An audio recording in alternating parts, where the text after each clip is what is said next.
Thank you all for coming here. I'll start in an alphabetical order. So Antoine, welcome. Antoine is a French-American entrepreneur based in Hyderabad.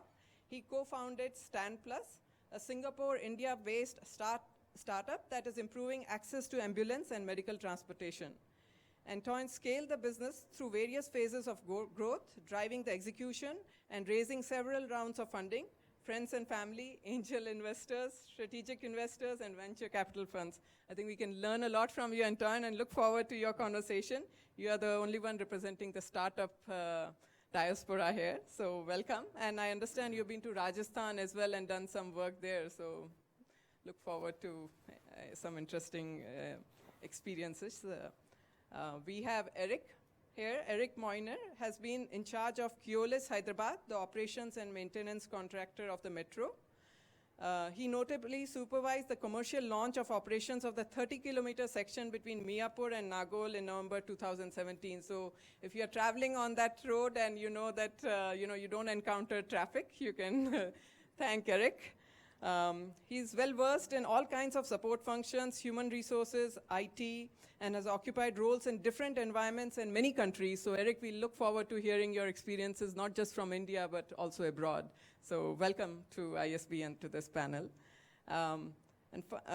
Finally, the person we have is Subodh Deshmukh. He's Senior VP at Novartis and heads the global drug development across 3 centers in India. He oversees the strategy, performance, and capability building for the Global Development India team. Through his work, he has contributed over 50 publications, patents, and invited lectures. He co-chairs the Science, Technology, and Innovation National Committee of the Federation of India Chambers of Commerce and Industry. So welcome, Subodh. I think it's fantastic you bring the innovation side, and as being a multinational who's been here for 17 years, we look forward to hearing your growth and your being part of the India growth story. So welcome. Finally, I'd like to introduce our Dean Raj Srivastava, who is the Novartis Professor of Marketing Strategy and Innovation. He comes with an immense experience of over 30 years as an academic and administrator.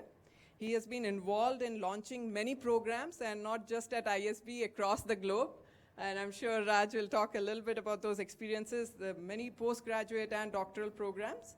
And Professor Srivastava is not just an administrator, he's also a very highly cited scholar. And if you need any guidance on brand strategy or business model innovations, he's our go-to guy. So with that, Raj, I'll give the mic to you and have you drive the conversation forward. I think this is working, right? Okay, great. So welcome once again, and if somebody's stuck behind the pillar, I guess nobody is, so that's good. I know that you're all in Hyderabad, so you're familiar with ISB. And I came here in 2001 when we first started ISB as a visiting faculty member. And at that time, we had 126 students, about 2 batches of 60, odd apiece. And there was nothing out here. ISB road was a dirt road, you came bumping along. And we came through Begumpet airport at that time. And so over the years, over the last 15 years, we have now grown to be about 1,100 across the programs, about 900 in the MBA program, PGP. And then with the executive MBA, which we call PGP Max, is another 60 or so. And we have a family business program, which is another 60. And a year and a half ago, we started a program called a postgraduate program for working professionals. These were people who could not take a year off for the full-time program. These were also people who could not take a few weeks off because our executive MBA program requires you to be on campus for about a week at a time, every 2 months or so. And so this program was actually focused on weekends, and that's in Hyderabad and Delhi. And in next year we're going to expand into Bangalore and Mumbai.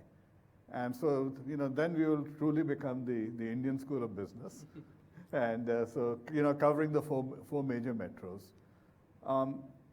over this time, if we look at, what has happened as ISB, I think we're probably one of the most entrepreneurial business schools. Prime Minister has been talking about GIAN, which GIAN, which stands for Global Indian Academic Network. And ISB is the original GIAN because when we started in 2001, we didn't have any permanent faculty at all. Everybody was a visiting faculty member. And now it's about 50-50. We still have a lot of visiting faculty. And while we have faculty at both Hyderabad and Mohali, we have about 160 to 180, depending on the year, visiting faculty. And it's no longer just from Wharton and Kellogg and London Business School. It's also, you'll find people from UCLA, you'll find people from University of Texas, you'll find people from Singapore Management University, you'll find people from University of New South Wales. So basically, we are, pretty much a global school. And this is not, meant to be like I know you're all friends, so it's not a big PR pitch. But I think what we have done is kind of unique. Every university in the world talks about we do research, we get the insights, and we take them into the classroom. So all the universities do that, and we do as well. But we have decided that we need a third leg of the stool. And what is the third leg of the stool? And that is impact. Meaning, we can't be sitting inside this campus.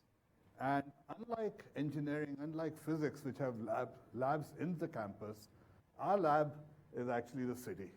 Okay, so we have to be outside of ISB to be doing, doing anything decent. And that is why we focus on the collaborative part, and that collaboration is with the business community, and that collaboration is also with the government. So those are the three legs, if you will. And we are looking for ways in which we can do better. And so while there's been a lot of focus, we've got support from the corporate community. I hold the Novartis chair. Thanks to you guys. So we've been having that interaction. When I say entrepreneurial, I can't keep up with my own entrepreneurial staff. I was told by Aruna Reddy, who manages the interface with the business community in innovation and entrepreneurship, that starting about a year ago, and by the end of this year, we will hit 100 startups. And so these are about 100 startups. Today, we were looking at funding issues for 10 startups in the social entrepreneurship space. And so it's innovation in that sense, but it is also looking at ways in which we can contribute. So one thing that Rima has been heading up is a program called India Inside. And the logic is that India isn't necessarily an easy space for people to come in, and that's one of the things we will be discussing. But when I was in Singapore, I would talk to people and they say, oh my God, India is so tough to understand and what to do. Well, the diversity in India is more than the diversity in Europe. So if you're from Uttar Pradesh, which is where I'm from, you speak Hindi, and you go to Chennai, and you won't understand a single word, and you won't understand a single letter in the Tamil alphabet. So the diversity in India is very high. And so it's not an easy place, but once you get over the hurdle, that's what I was told, it's tough to get in, but once you've gotten in, the rewards are there. So that's one of the things I want to discuss with the panel. What was the experience getting started out here? Maybe I would ask you that. But yeah, Novartis is having its own teething problems with the business models and dealing with the government. So one of the issues is how do you deal with things in India, and where should we go? And so if one is looking at global supply chain issues, you'd probably go to Chennai and Pune. And if you're looking at healthcare, you'll go to some other areas. And so I think it's important for people coming from outside to pick and choose where they want to be. And of course, if you're looking at information systems, information management, this area, you'd come to Hyderabad. In the future, Hyderabad first and Bangalore next. So let me just just stop out here. We're working on multiple forums. We're also working on a CEO forum, and the idea is that we want to drag in chief executive officers and make them into teachers. So one thing that I talk about in terms of leadership is you've got to. These days, everybody says you've got to learn because things are changing very rapidly. And what I have started saying is you've got to teach to learn, because in order to, if you're going to be teaching, you've got to have a certain level of clarity, and that forces you to think a little bit harder. All right, so I'm going to stop at this stage. What I want to do is I want to go to the panelists. And if each panelist would address one issue is, how did you get started out here? Second is, what are the hurdles? What are the joys? And moving forward, what questions, are coming to your mind? So these are the, how did you get started? What were the hurdles? How did you overcome them? And moving forward, what you hope to do, and what is the joy in all this process? So Antoine, let me get started with you. Pleasure to start. Can you hear me well? So how did we get started? So we're a startup, so maybe my story is going to be a bit different, because we started basically with nothing. We had no operations outside of India to get started. So we had to actually face the challenge of starting in India as well as just starting a business. So that's multiple layers of challenges. But how we did initially, we are a startup that emerged from 3 co-founders during actually an MBA program at INSEAD. So it's a competing school. I hope we'll work together soon. So during our studies, based in Singapore, we started thinking on what could be the business model around what we're tackling. But that was done from Singapore, far away from India. And all the ideas that we had, we wanted as soon as possible to come to India and to validate these ideas, to make sure that we were on the right track. So what we did actually is we started doing trips, few week-long trips to Mumbai, to Hyderabad, to Bangalore, to understand what were the local conditions. And as soon as we decided to actually start the business, the first thing we did was to move here and be on the ground. And when I mean be on the ground, is actually be out there. I'm going to step back a little bit, make sure everyone is on level of understanding of what we do. We provide medical transportation, meaning we work with ambulance operators, and we have our own fleet of ambulances. And we respond to patients who need an ambulance, either on emergency settings or non-emergency settings. We work also very closely with hospitals, and we work also very closely with corporates. So this is a operation-heavy business. And what we've observed is that we had to be here on the ground to meet the ambulance operators, to actually work with them, to be able to understand what matters to them, what are the operating conditions. So whatever, let's say, business model we would start building would actually be made for them in order for it to pick up. So we started very small. We started with the three of us, 3 co-founders. And from there, typical lean startup approach, we iterated very rapidly to start see where we would get momentum, what formula would work with the ambulance operators, what the customers would be requesting, whether they were mostly interested in emergency response or maybe non-emergency medical transportation, and whether there was demand from the hospitals. And that's how, step by step, we basically evolved into what we are now. So we moved from initially being just Uber for ambulance, an application that everyone has on their phone to call an ambulance, to actually becoming a B2B company that becomes the outsourcing partners for hospitals, that handles the entire operations for them on the ground. We take over the fleet, we take over the staff, drivers, medical technician. We also take over the call center and integrate that with us, and we create the customer experience. And so to come back to how we got started, basically until you come here to India on the ground and do that, let's say, heavy lifting work of understanding how things work and what your customers or stakeholders need, then it's actually quite difficult to start. So that's how we basically got started. It took us a year of maturing to reach to the point where we knew exactly what we were doing and we knew exactly what services we had to provide to our customers. Next question was? Next question was, what are the challenges that you faced? At least one challenge you must have faced. I think Let me ask you, do you have a driver's license for Telangana? I am not driving. All right, so we'll skip that challenge. I do drive a motorbike, but let's say I gave up on driving a car on the road. Many reasons. I think the list of challenges can be actually quite long. Maybe a core challenge, I would name two of them. One is actually an opportunity, and the other one is a real challenge. The first one is, I think when you come from outside India to India, you realize that things are very, let's say, incentive-driven.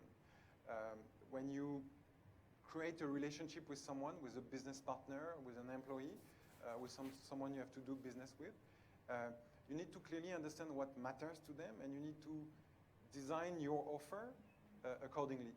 Otherwise, things will not fly. Very rapidly, you realize that you may get yes, but in the end, things will never happen. So I think it's very important for a company to clearly understand what's the other stakeholder interest and make sure that interests are aligned. Otherwise, you immediately face a roadblock and things don't move forward. So that's a challenge, and this requires you, let's say as entrepreneur, to have a very open mind, to understand what's actually, let's say, needed, and to be able to adapt yourself for that. I know that for a fact that it can be actually quite challenging for foreign companies because they have ways to do business, they have products that they already sell across the globe, and then they come to India and they face a roadblock. I think India has, in that sense, India has been the country that changed foreign business model the most. That's what took Unilever, for example, to move from a specific type of packaging toward much more smaller ones, because that's what the consumer wants. So you need to understand that for your service, for your business relationship to be able to evolve. So that's one. The second one, I think, would be resources, talents. There is many talent available on the job market in India. The Indian job market is very, let's say, dynamic, very fluid. And I think you have to be very thorough in your evaluation of whoever you hire and whoever you start working with to make sure that the skills that you need are actually there. I've known India for the past 12 years, and I've seen literally the skills evolving in a very impressive way. My first, let's say, activities in India in 2006 were much more challenging than nowadays. And nowadays you have the ability to find people who have been either trained or who have the ability to learn and to support you. You have entities like ISB, not to name them, who train excellent people. We've actually hired 4 of them over the past 1 year, and they are now driving the business for us.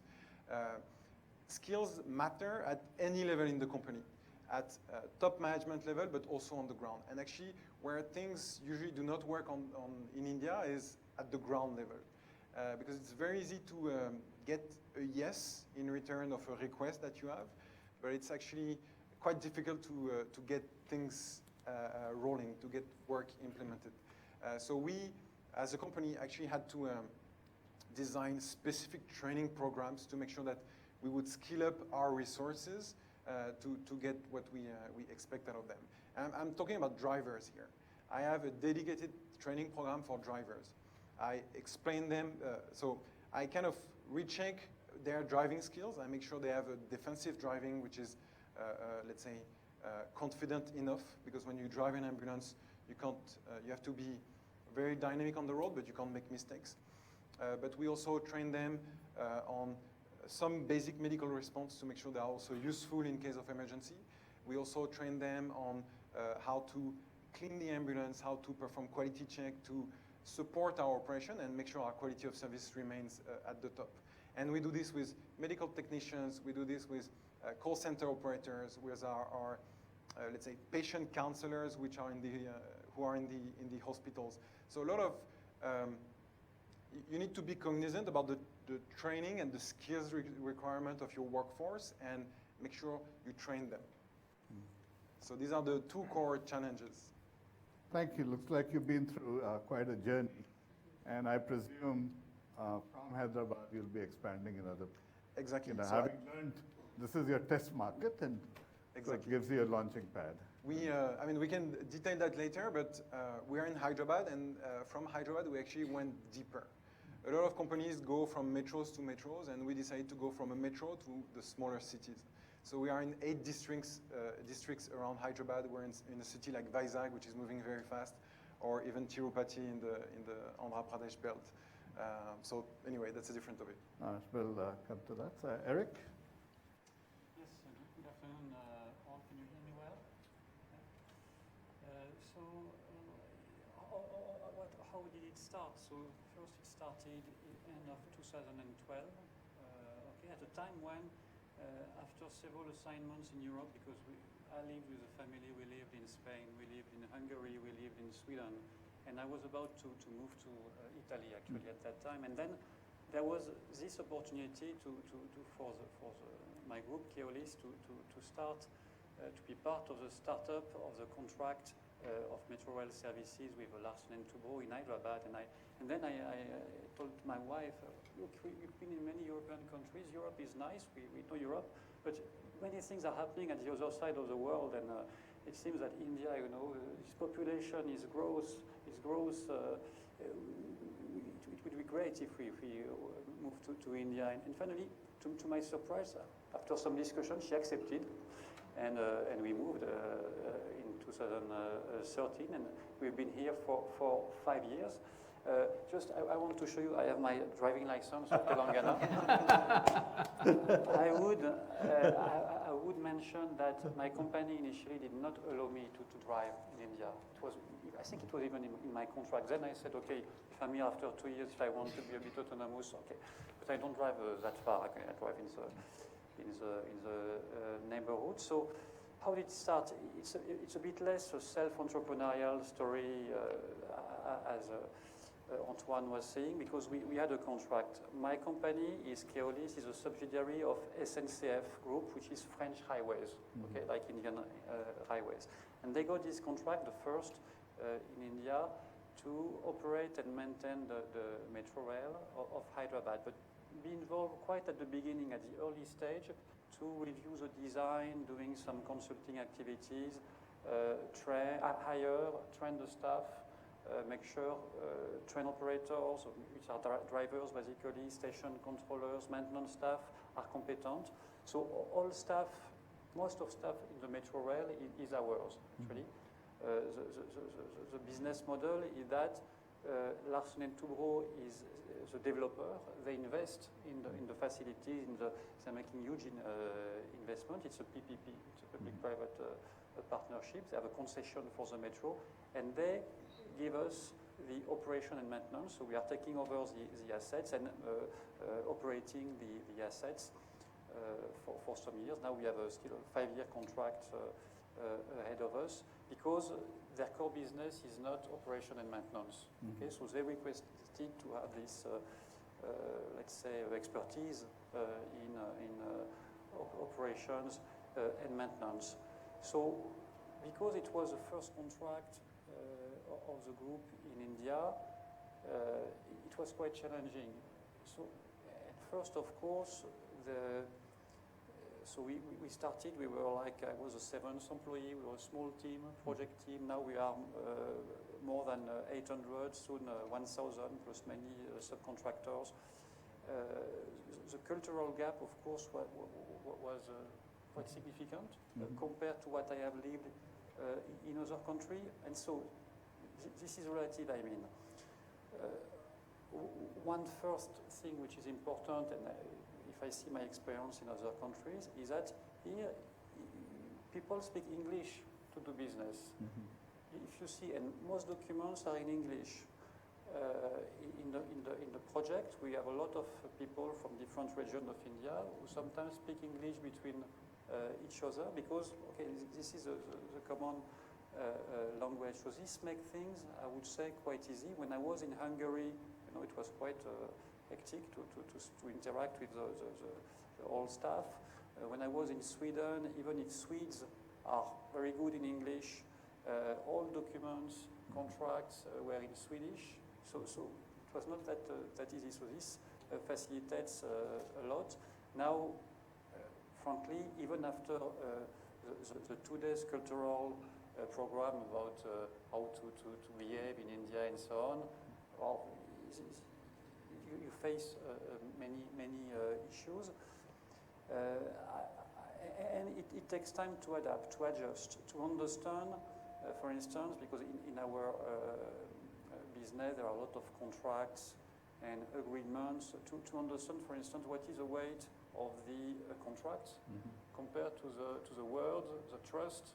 And finally, India is very rich, it's very complicated, and you know, even after 5 years, it's very difficult for me when I go back home to summarize how are Indians, what is India, because it's not white and black, there are multiple answers for each questions, you know, because you have everything and it's contrary basically. So understand with the client. So one specificity we have is that we have one client, Larsen Toubro. It was a great opportunity because it's a very strong, robust, reputed group. So they helped us, let's say, a grand brother to take care of the formalities at the beginning. We also needed to understand how we would manage this contract, because our contract is a big contract, plenty of clauses, obligations, and understand how to interpret and to execute all clauses. I think what I understood also from other experience I heard in India is that when a foreign partner is coming to India, the Indian party is expecting a lot. I mean, they are taking everything, all the resources, all the knowledge. They are in a hurry to get as much experience, as much feedback as possible, while the foreign entity is rather targeting to establish a long-term presence, long-term relationship. This can give rise to a few misunderstandings, and a lot of discussion is required to stabilize. So beginning was hectic, okay, for sure, and the work was the challenge was great, because we had to when I arrived in July 2013, in theory, Metro was due to open in March 2015, which did not happen, and that's where again we have I mean, the one big difference or cultural difference is around time and timeline, you know. The project was delayed for various reasons for 2.5 years, and after it started full speed with very short notice, and even differently from what was planned at the beginning. So in August 2017, we learned that we had to open 30 kilometers, including 10 kilometers, which were not supposed to be included in that package, which was initially planned. So it was really a huge activity necessary to put all the equipment, the systems, and the staff at the right level to be able to operate.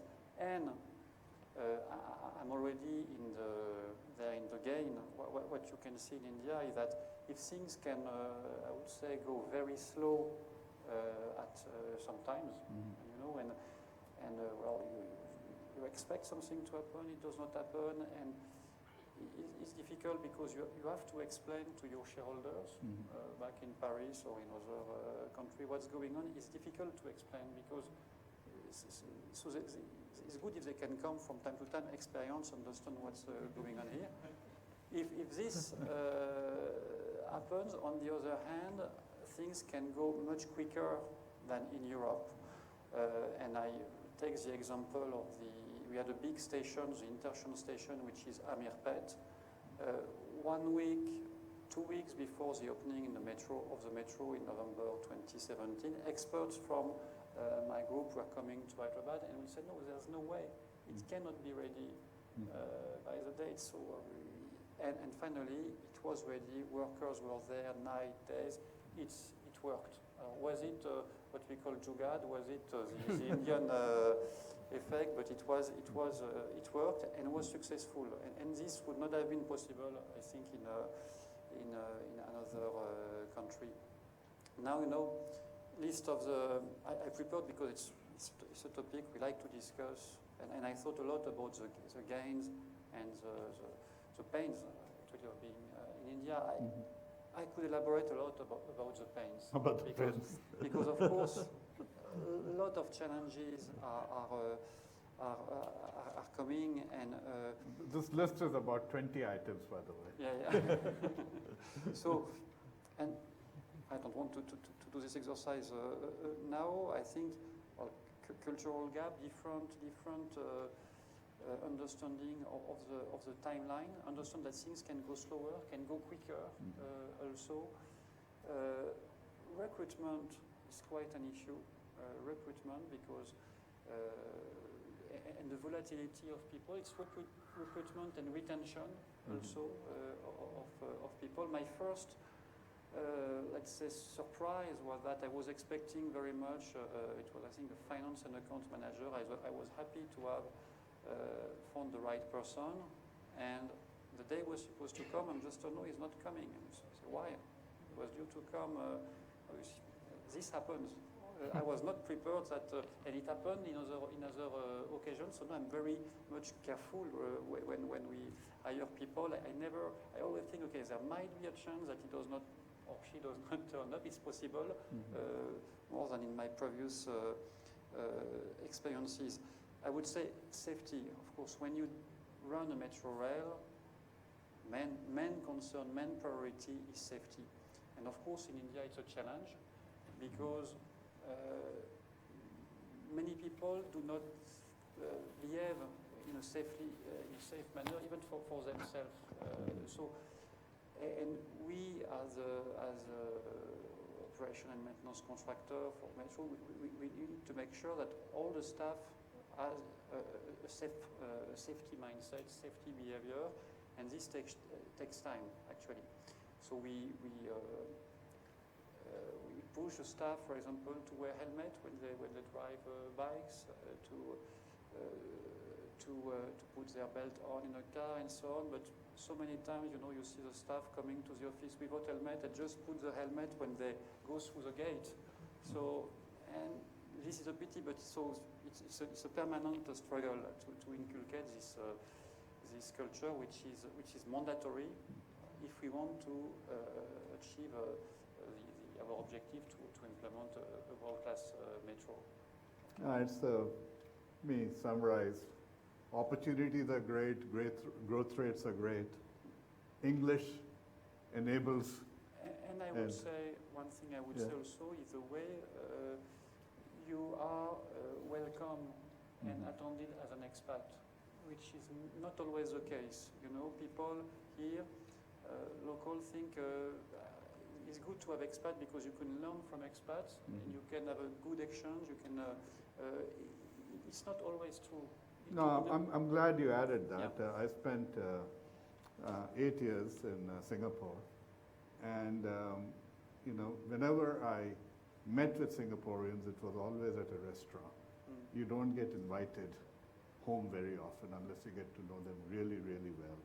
And when I look at the Indian culture, what we find is that as people, we're very absorbing, very sharing people. So even though you're away from home, very quickly, despite all the complexities and learning issues and so on. The other thing that I'm not talking about as an Indian looking at Indians, we find it very, very difficult to say no. And so rather things, anything, we do it this way, which I don't know what it means, whether it's a yes or a no. And so sometimes you have to have a little bit of difficulty trying to understand what was actually said to you. And, of course, that takes time. So, what we're hearing is it takes time to settle down and, try to understand what's going on out here. And, patience is of great value. And the systems here can be different because, in your case, it's also the skill set and the habits and so on and so forth that can be challenging, particularly in the case of putting together a transportation system, and safety would be a key issue. Subodh, in your case, you're looking at science and technology, and you're also looking at an environment where there may be some issues related to how do we handle IP in India. So Thank you for that. So I have two parts to this. One is of course the personal journey. I think we heard from both Adwa and Eric on their experience. So I'll talk a little bit about that because I look Indian, but I also had worked for practically the majority of my career, practically the entire part of my career before I came to India to work overseas. And that made me as unfamiliar with Indian culture, certainly work culture, workplace culture. But it was tricky because it was not obvious or overt on the surface. So that's one part. But let me start with our company journey. So Novartis is one of the largest pharmaceutical companies in the world, an innovation-driven company. And today in India, we have our third largest R&D presence globally here, besides in Switzerland, where we originated 250 years ago, and in the US. So that, to me, is a very remarkable journey. And if you just read the newspaper this week, you would have seen headlines of how we want to invest more in the R&D and innovation space in India. So how did this journey start? So our entire history in India goes back many years through SIBA and Sando, which were our parent organizations. But for the most part, much of the activity happened in the last 17 or 18 years. And if I look back at that time, then we started very tentatively as an experiment in India to look at the cost arbitrage, to look at labor cost arbitrage and seeing how a multinational company could benefit from the labor and the resources available in India.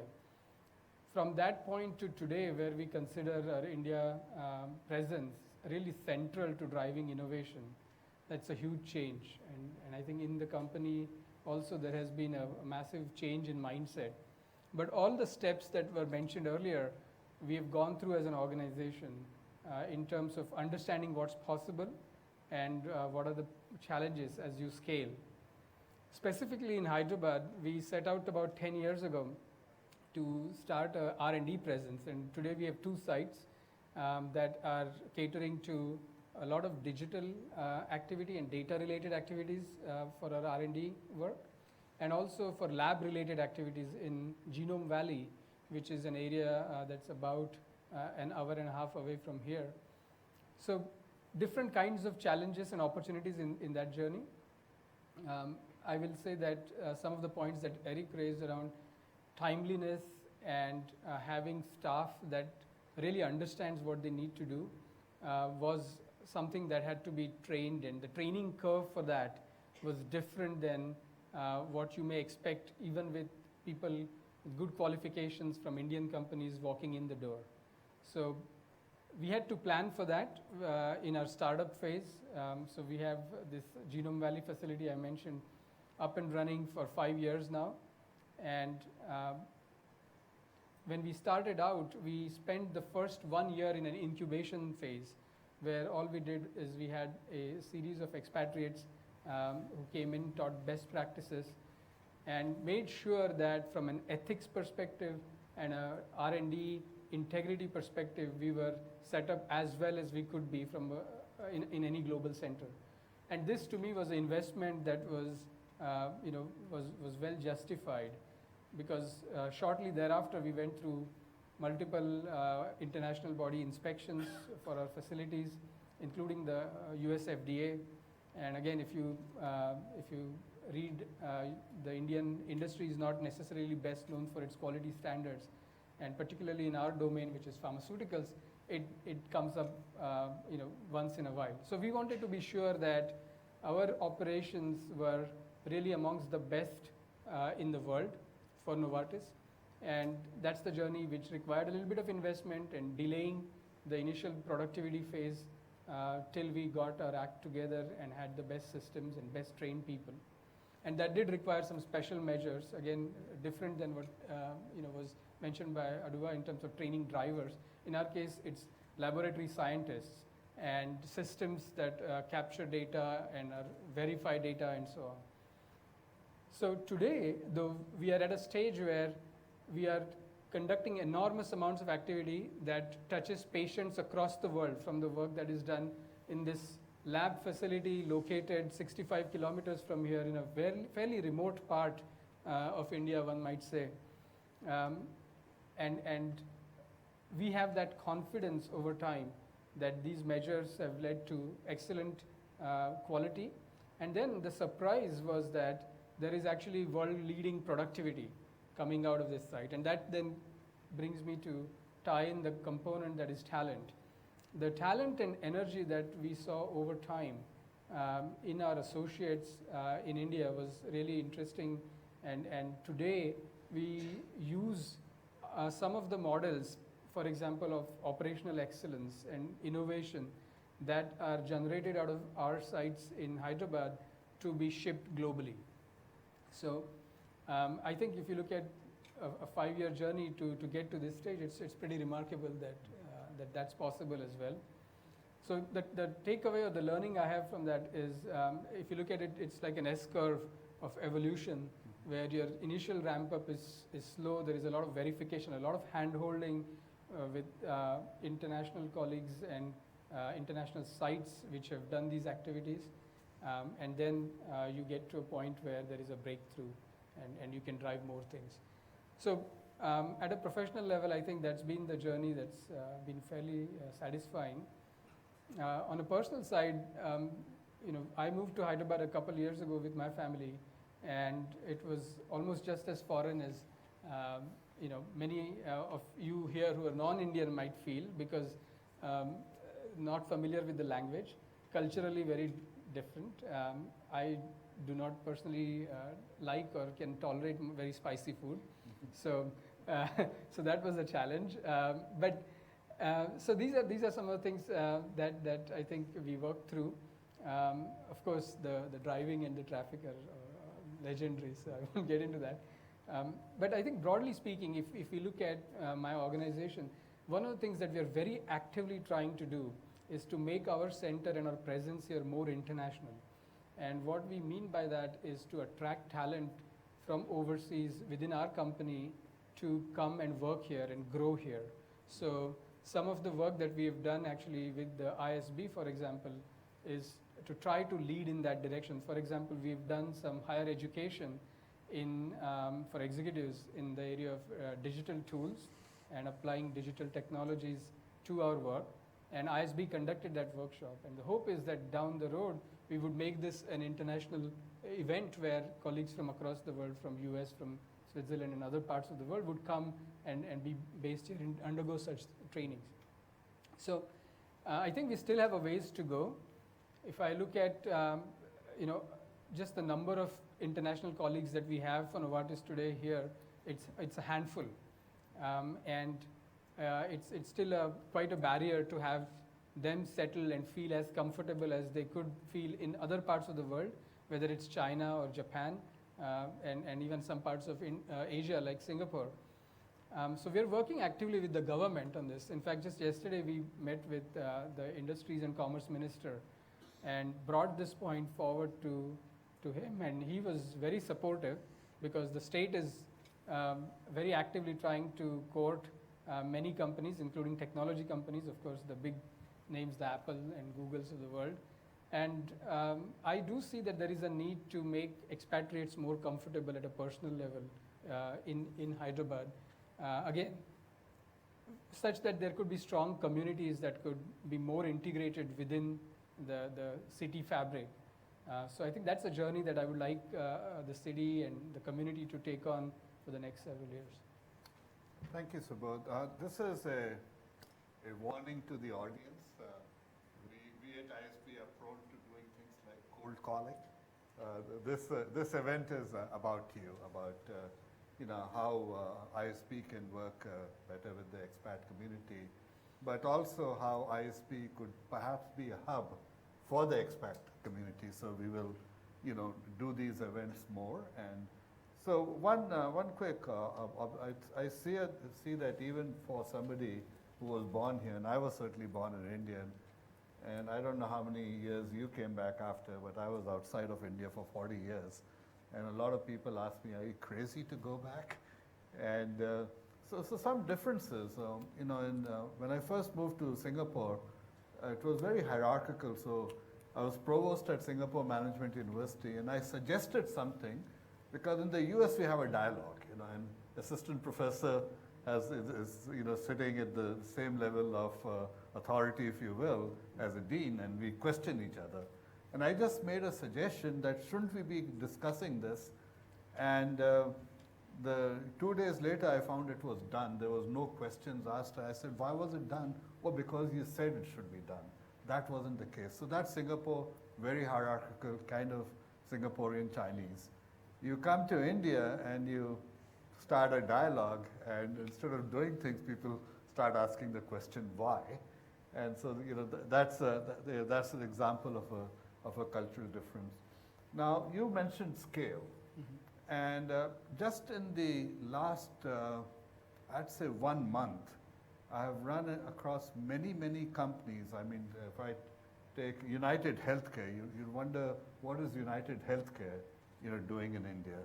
But they are, looking for talent pools, and you mentioned talent, and one of the, it may be an outcome of President Trump, and so I'm seeing a lot of companies coming in to build the talent pool, and it's not for business in India, it's also for business outside of India.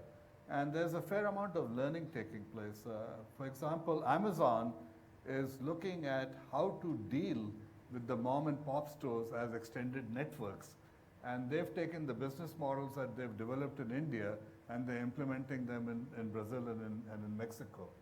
So with that, I mean, if we think of India not just as the Indian market, but if we look at India as a source of talent and as a source of growth, so perhaps I'd ask the panel to think about the future, and you've talked about your journey in the past, but I'd like the audience to please ask. This is the last question I'm going to ask of the panel, but the next questions really have to come from the audience. So one comment perhaps from each of you as to where do you see yourself going? And you mentioned you already expanded into the hinterland, so to say. Eric, after your experience in Hyderabad, putting the metro here, are you willing to take on other cities? Yeah, well, and this is, of course, it's an important question, because my group, the idea to run only Hyderabad, to some extent, does not make sense. Mm-hmm. The idea was to gradually expand, and this is why sometimes there is some, not contradiction, but the difficulty of the Indian market sometimes. If you see in India, there are, we hear about smart cities and new metro all the time. All cities of more than 1 million inhabitants want a metro at the moment. So even cities which are probably too small at the moment to request for metro. So the perspective, the market perspective are absolutely huge on the paper.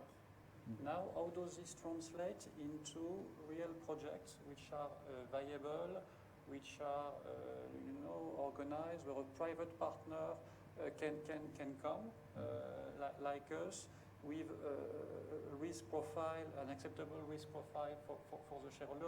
There's the question, you know, in the metro, if I take the metro rail industry, you have the public metro, let's say, model like Delhi Metro, Bangalore Metro. You have the public-private partnership like Mumbai or Hyderabad. So those two models are the PPP model. It's starting little by little to expand. One other city to adopt this model will be soon Pune, where tender has been going on. So, of course, our objective is to expand, but to find the right compromise and in terms of contractual model, ensure that there is financing also, because metro is huge investment. You know, Hyderabad Metro Rail, it's more than $3 billion US investment.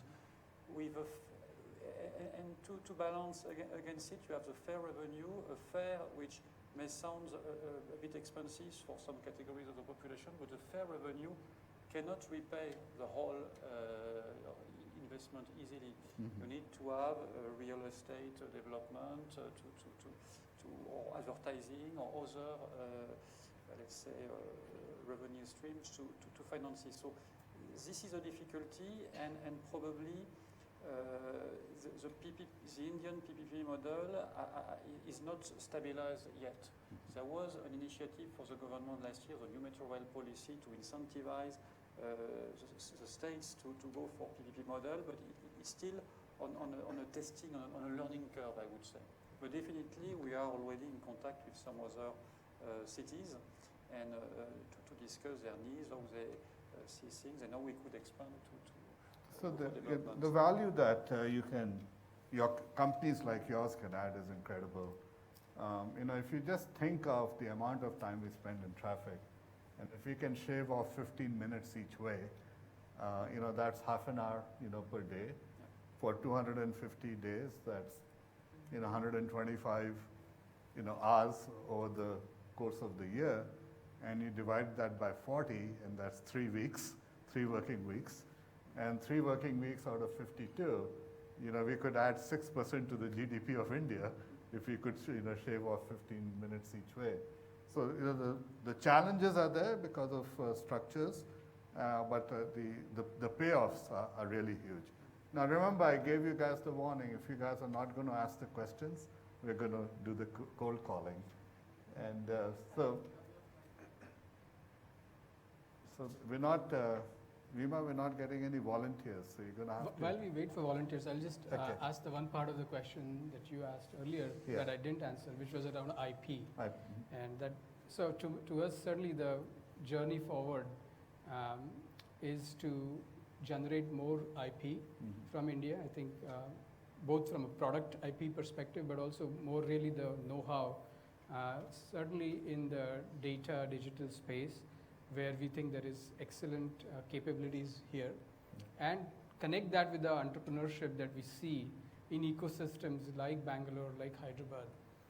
Just to give you an example, some of the global IP that Novartis is accessing already is from startups that are working in and around India, smaller companies that are doing interesting things that we can see and take into our products globally. So this is something that was non-existent, I would say even 3 years ago, but is now definitely, we see glimpses, and I think there is an opportunity to scale that up. Of course, here in Hyderabad, we have institutes like the T-Hub, which are claiming to incubate a large number of startups, but I think this, to me, this would be certainly a very fertile area in the coming So both, when you're talking about IP, and let's say we're looking at pharmaceutical products, are the challenges that you're working on is what I would label rich world diseases, or is anybody focusing on issues that revolve around the equator? Like India could be, you know, could be a source of solutions for things like dengue or you know, whatever we see around there. Absolutely, and actually that is one of the strategies. So, for example, for Novartis, our global malaria effort, which we partner with the Gates Foundation, with Medicines for Malaria, and the WHO. But the entire development part of that, the entire clinical development, the design of studies, the conduct of studies, collection of the data, processing, all of that, happens right here in Hyderabad. It's led out of here. We also develop the product here as well. So that's one example. I think it doesn't take away the challenges that are there for tropical diseases or for public health concern in general, which is really around reimbursement for innovation. And, but having said that, I think the opportunity is certainly to innovate in that space more in parts like India. In fact, we work with the government of India to use the NIMR, the National Institute for Malaria Research, and their centers across India to conduct some of the studies. So that's also a public-private partnership effort where we get the government involved as well. Okay. Raj, there's Yeah. a question. And I would also encourage everyone, I know that you have your own India story and experiences to share. So please add that to the question. Tell us your story as well. Go ahead, Slade. Hi, can you hear me? No, not yet. There we go.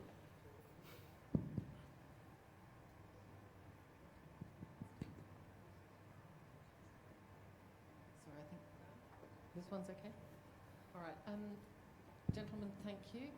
I work in the area of making partnerships in innovation areas with technology, education, women's empowerment, health, nutrition. Currently a big agenda for India with the National Development Mission and currently on the interface of the National Nutrition Mission. Here in Telangana, working directly with the Secretary of the WCD. Raise the challenge of women in your organisations, that it's quite clear from the data that's been presented in the original strategy papers that 60% of India's future productivity rests with a single gender. And there's not a woman, forgive me, on the stage. But big challenge for companies. We actually, personally, my partner and I have worked for 30 years between 8 countries in schools, in education, and apart from, if you like, the wider gender issue, which I think is part of my question to you, how much do your companies actually need to address relocation issues, challenges, if you like, with the women and the families who, generally speaking, still form 60 to 80% of any working expat, India or elsewhere. So kind of partly your own experience, you'll have your own families, you'll have your own partners, and if they're not able to work in India, and I have actually been an excluded spouse in a previous experience in India, and had to volunteer in a professional area, which was not straightforward. This time, working professionally in my area, forming partnerships, CSR and other, but predominantly the PPP.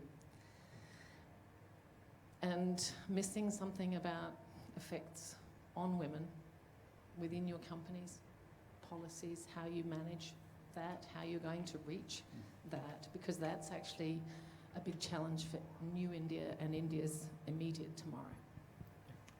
So maybe I can start. And so there are 2 parts to that. One is, of course, the women in the workforce challenge. And I think there's a lot of work that's needed in that space, no doubt. In my sector, I think there is an opportunity. We measure metrics where we have about 30% women in the workforce in technology-heavy, R&D-heavy areas, which is fairly low compared to our international sites. And I think that has a direct impact in the quality of work we do. So how to improve that is a journey that we are on. I would say that we're taking measures, starting with very targeted programs to help, and also really pay attention to allowing women to join after a break for family time, such that, and having childcare facilities and so on. Some of the essentials that are actually mandated by Indian government law, but are not necessarily always present in the workplace. But I could perhaps open it up for some of the colleagues who are here to answer that question better. On the expatriate spouse issue, I think that is an issue also driven by visa requirements and such. Again, I would invite comments. I think one of my colleagues who's here is in the audience. Maybe she can share her experience because she has a non-working spouse who's also here with her. In general, I think it's a challenge that's not so easy to solve. I think we need to work on that. And that's one of the things that we discussed with the local state government just yesterday. So Leanne, if you want. Can you hear me? Okay, no, my voice travels. It's usually not a challenge. Okay, so talking specifically about females coming back, I'll speak females coming back right after a pregnancy, right, and having a child. I've had two, and it is a challenge, but I think one of the things that at least I've noticed as really constructive and positive here is how long the women get off, at least compared to the U.S. So I do think that they have an opportunity to adjust and come back in a positive way. I've had two associates go out on maternity leave and one that's coming back soon, and I think one thing that works really well is just having a certain level of flexibility. And I also think that the way our world has evolved, right, we're able to be much more mobile. So necessarily having to be in the office all the time, I don't find as overly critical, right, as long as we can be clear about what the vision and the objectives are and work towards that in a constructive way. So that's something that I guess has worked well for me, and having a certain level of empathy and perspective for what they're going through. I will say, though, that I have struggled sometimes with the opposite gender necessarily always having that same tangibility and perspective, right, that maybe a female does with another female. My husband could probably speak more about being a supporting spouse, and there are, I think, challenges and a lot of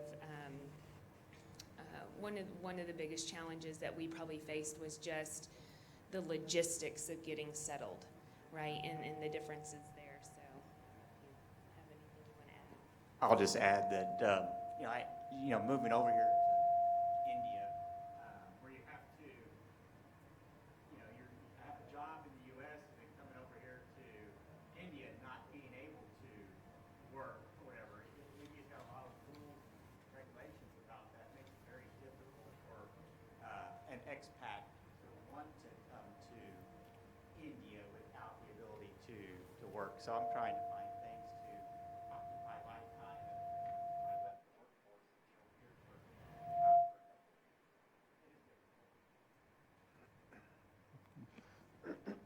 So, perhaps this is a topic we can take up with the Ministry of External Affairs. I think this is a perennial problem. Whether it's U.S. expats or European expats in India, or the other way around, and it kind of destabilizes things a lot. And so we were thinking perhaps of I was calling it a program like Passport to India, where educational program, so you can come here and you could work, because as a graduate student, when I went to the U.S., the idea is you learn by working, you just don't learn only in the classroom. And we need more flexible arrangements. I'm not sure that we'll be able to come up with a solution, but certainly it is possible. Before we jump to another topic, we're going to come back to you, I want Rima, because she's a warrior, if you will, on this whole issue of women's leadership and the contribution of women. She's leading this effort on campus. So we'll come back to you, but Rima, could you take a couple of minutes to say what you're trying to do and why you're trying to do it? We need the microphone. Yes, so thanks, Raj. I think, Leigh, you pointed out to a gap that really exists in our society. And there are a couple of things I think we are seeing that we are moving in the right direction. There's still a challenge. We talk about leaky pipeline in the corporate, and that there's a lot of things that are that need to be addressed in that, is that how do we keep women in the workforce? What kind of enabling environments do we need to prepare and make available So we have a Women Leadership and Excellence Initiative where we are looking at women in all, in the workplace, in all areas, starting from women in the boardroom to women in corporates, women in technology, and women, we have actually a large community of women entrepreneurs that are doing phenomenal work. And part of it is to form this network, learn from each other about what is working successfully as well as where we need help. So we are forming these mentoring and support groups that are very much needed. The other thing that we are trying to do is we are working with corporates and trying to come up with specific programs for their to work with their women to move them to senior leadership roles, because we find that there's a huge drop-off from, at entry level, as you said, you are able to get women in the workforce, and generally you have about 30% of the women, but as you look up the leadership pipeline, there's a huge drop-off. And the idea is what can we do and learn? So we do have a couple of research studies in this area. And if you're looking to extend that knowledge, we would love to partner with you and work on specific initiatives. If you have interventions that you're doing that you feel would be something that we could build upon, we would love to do that. In addition to that, we are creating specific programs for women to get them, to help them understand their leadership style and help them break the glass ceiling. So we are working with specific corporates to get women more in the senior management roles, and you will be hearing about it. And of course, we are creating a platform for dialogue and discussion on this topic here at ISB. So if you're interested, please reach out to us and we can have this, take a deeper dive into this conversation. And I'd like to sort of acknowledge a couple of companies that have helped us. Goldman Sachs had a 10,000 women entrepreneur, program, and this was global. And 1,300 of those 10,000 went through ISP. And now we're taking those 1,300 and looking at 300 or 400 out of that 13 and see how we can help them scale up. So I think we've got tremendous corporate support in being able to do this. Companies like Cummins are saying, how can we hang on to our women engineers?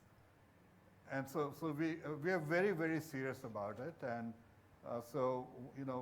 one rule that we have at ISB, if people bring up a topic, you get to do it. So she's the one who brought it up.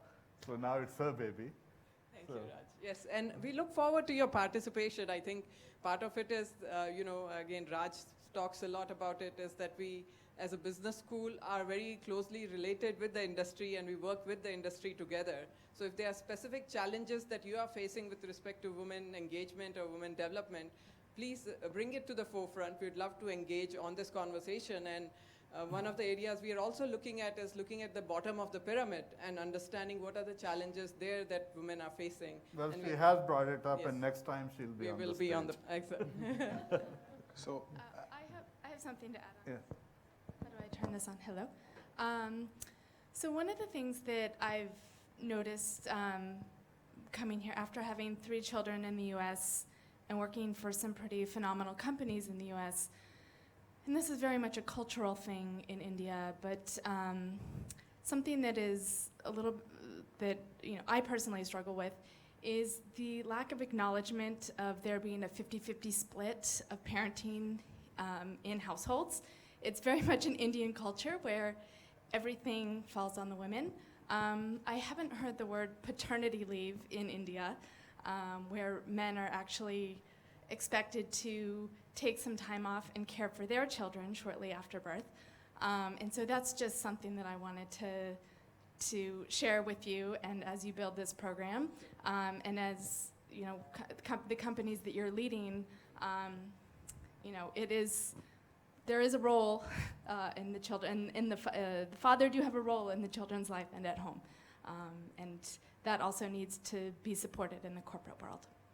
No, so just to let you know, there are many Indian companies which have paternity leave as a policy. Including ISP. Yeah. And including Wonderful to Novartis hear. as well. Yeah. But I certainly acknowledge it that. exists. Yeah, we can But do more. what the fathers do when they take the leave is a different subject. So Maybe the some training on that is yeah, needed, the right? cultural problem of not sharing the burden is a more difficult issue. That's a true, real issue. Yeah. I'd like maybe to share my experience with women so I'm employing 110 people. Out of that, 10% are females. It's super low. Okay, in my not boardroom, but my senior leadership, 50% are women. So I think that's quite good. So we have parity up there, which is good. Actually, our best leaders are actually women as well. So they bring a different, let's say, set of skills, which here on the ground in India is actually super helpful for us. Below that, and particularly at, let's say, field level or executive level, I have a challenge, which is I can't have female drivers. I'm actually looking for them, but you can't find them. So that's a challenge. And then all the, let's say, worker level female employee I hire, we face a challenge with retention. As soon as they get married, then family has to go home. And so we work very actively to hire more of them and to maintain parity within the firm. But retention is a big challenge on the ground level. Leadership level, it's actually fairly easy. No, that's good to know women on the top, and maybe we can do a case study with you on the value proposition there. Thank you. I think there was a question there. So. Hi, good evening. My name is, I work in the intersection of health and technology for a large healthcare network here, headquartered here in Hyderabad.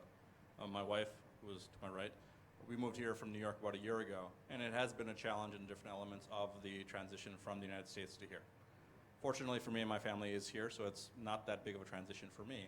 But one of the bigger elements is education for children, finding those schools, making that transition possible, housing, finding roles for your spouse if they don't have a visa or something like that. And those are things which are all challenges. And as you said, the External Affairs Ministry, if they can be helpful in that way, that'd be great. But something which was raised earlier by our friends from Novartis earlier was finding internships or volunteer work. The one thing which is not widely known is you actually need a visa or you need to get special permissions from the Ministry of External Affairs to even do that. So it's something which is a very important point because there are a lot of really well-qualified expats, many of whom work for the State Department. Their spouses are not allowed to work for a variety of reasons. Now, I think it's something which we, as an organization, or as a community, we should really reach out to the Ministry of External Affairs and ask them if there's a way to make short-term internship visas perhaps available and things of that nature. Now, on another note, this is to the panel, is we're in the 21st century, and something which is prevalent in our lives every day is data. Everyone's talking about data, data, data, data. But I think one thing which is coming from a local organization, a non-multinational, is the multinationals or the foreign companies look at this as an exchange. We'll pay you money, and we'll take your data. And there's no quid pro quo, per se. It's like there's no concept of a partnership for that data. Like, the data is a valuable resource, all right? It's like the Saudis pumping oil out of the ground and someone else refining it and extracting all the value from it. And I want to know from the gentleman up here on the stage is there a Nash equilibrium you guys are looking at, or is it an exchange or a transaction which you're looking at for these very valuable assets which India really has at its disposal? Thank you. I can comment a little bit on it. At ISB, we're trying to set up research data platforms.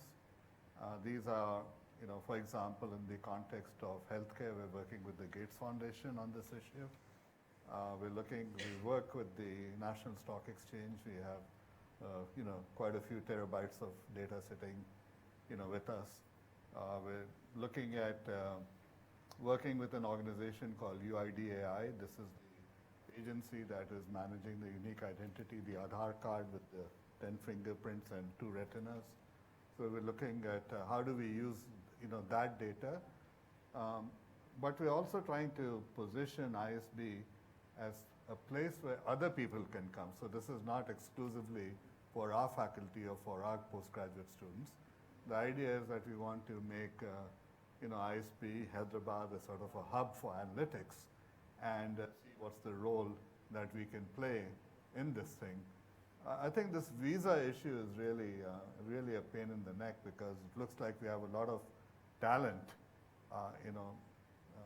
we actually have difficulty finding people, who can really analyze the data and do something with it. It's not just analysis; it's actually using the data to make some decisions. So, this is a topic that we are taking with great seriousness because we feel that in the educational space, data is like honey that we use to attract other academics worldwide.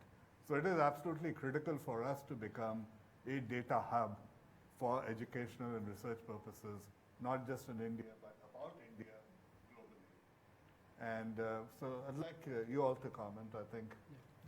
I mean, you've made big investments in analytics here. Yeah. So I think I'm not maybe as familiar with the specific issue that you're mentioning.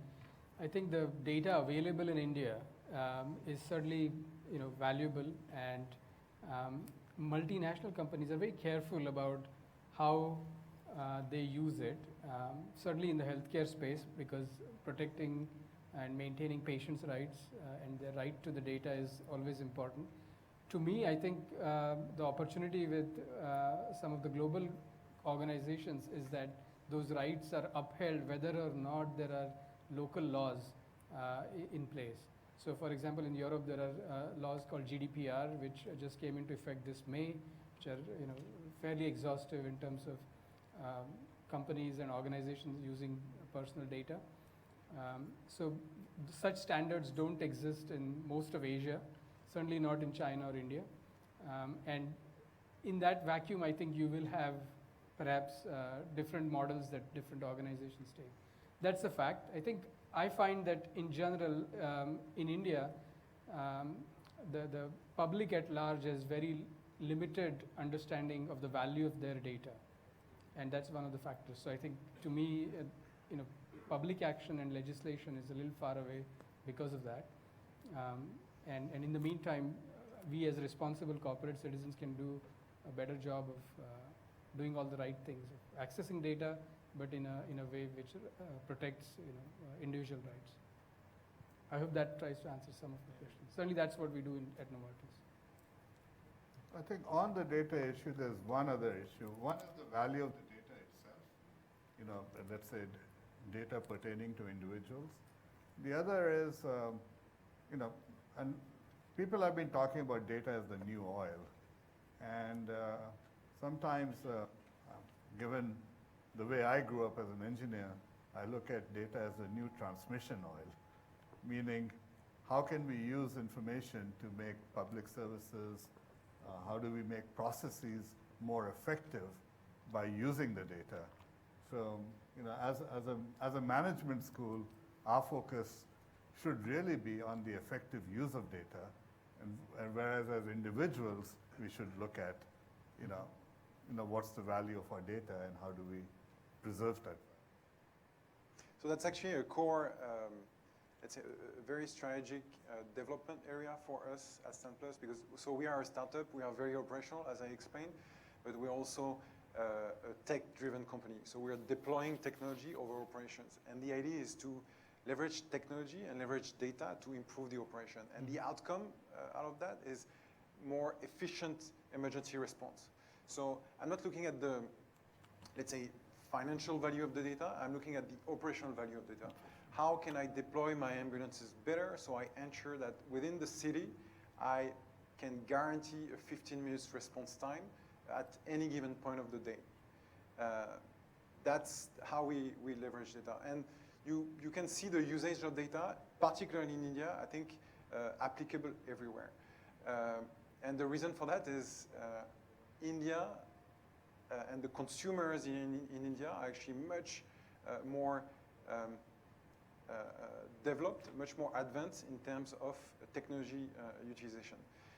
So the kind of technology we're deploying here in India is maybe 5 years ahead of what's happening in Europe. I've worked with healthcare partners, hospitals, for example, who do knee surgeries. When you go and you visit the European hospitals, you really feel like you're going back in the Middle Ages in the way they do it. India is much more advanced on that front. And the government has deployed the UID, the Aadhaar Unique Identification System, which is literally a backbone. So we are planning to actually leverage that infrastructure in the future to be able, when I pick up a patient on the road traffic accident, bike accident, I have no idea who the person is. I can, in my ambulance, identify the patient and get potentially access to the entire healthcare record. Know what's the blood group, know whether that person has previous condition, and deliver better healthcare to that person. I could also understand what's their insurance policy and bring them to the right hospital where they're going to be actually taken care. So I think India is deploying data in also a very operational way going forward. And for us, that's key. So we will approach you for a case study on that. Sweet. So, I think in the interest of time, do we want to wrap up and then we'll proceed for dinner? well, the only thing I want to say in a wrap-up is that this is just a beginning. In some sense, my apologies. I've been here 2.5 years and I've spent most of my time outside of Hyderabad, but things are changing now. And so this is a beginning. We hope to have you on campus, more frequently. We will take up a couple of issues, such as internship opportunities and things like that for expats. I can tell you, we can use a lot of help within ISP. It's help everything from analytics to Rima runs a Center for Learning and Management Practice. We really want to produce content coming out of Hyderabad and Mohali, and content meaning case studies, etc. We want us to become the hub of that kind of activity. But the other things that were brought up, schooling for children, that's not only a problem for you guys, it's a problem for us in recruiting faculty. So maybe the expat community can think of some solutions that ISP can implement. So I'm not suggesting that I will start a kindergarten school, but maybe somebody on our staff might want to. Well, what's the arrangement? We're going to 1801? Yes, we are going to. So we'll just ask Sumita to give the vote of thanks. Then we'll move over to 1801, which is 18 floors up in the same building. And there's a nice dinner and drinks. And the idea is to get to know each other more and carry on this conversation forward. So I'll give it to Sumita. Thank you, Rima. Thank you, panelists. And Antoine, Eric, Subodh, and Dean Raj.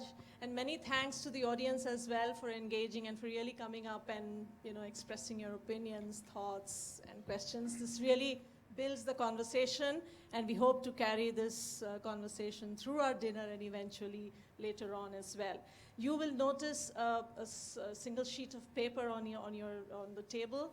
That's basically a few questions that we want to ask you about how you wish to engage with ISP. If you could take a few moments to fill that out, we will be writing to you in a more directed fashion, right? And finally, and the India Inside brochure. And the India Inside brochure. Please do take a look at that. Now we request Dean Raj to present mementos to fellow panelists as a token of appreciation. Thank you. Thank you so much.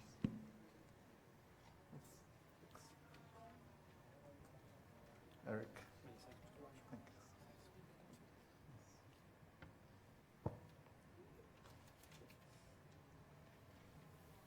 Thanks, Subodh. What, I don't give it to myself?